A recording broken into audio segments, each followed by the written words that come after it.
qendra për personat moshuar me qendrim ditor, qendra autizmit me qendrim ditor, ndërtimi stacionit autobusëve, ndërtimi i nënkalimit që lidh sheshin Adem Jashari me rrugën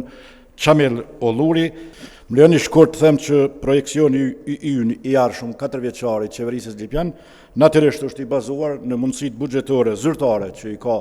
komuna në 4 vitet e ardhshme, në mbi nevojat reale të qytetarëve dhe bazuar mbi këtë, më lejoni të them që ne kemi orientuar gjithë programin tonë në 4 shtylla kryesore, në infrastrukturë moderne, në avancimin e arsimit shëndetësisë, në përkrahjen e rinisë, kulturës, sportit dhe në zhvillimin ekonomik. Disa prej projektet që do të mund tani t'i lexoj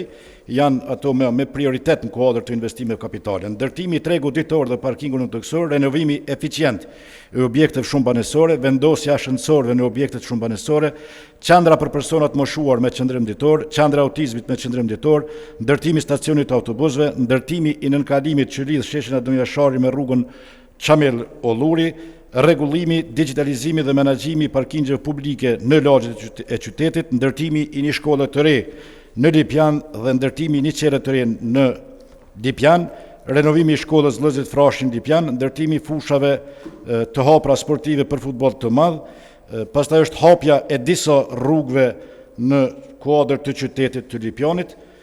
Gjithashtu kemi ndërtimin e qerdheve të tjera përveç Lipjanit në Magure, në Banull, Llogaz dhe Bujari, 1 qerë të përbashkët, në Janiev 1, në Dobrojt Modhe 1 dhe 1 për Ribarin e Madh dhe Krajishtën. Gjithashtu ndërtimin e shkollave parashumi përveç Lipjanit edhe në Smallush dhe në fshatin Bajic. Do të pajisë natyrisht me tabela të mençura dhe kabinete shtesë të gjitha shkollat.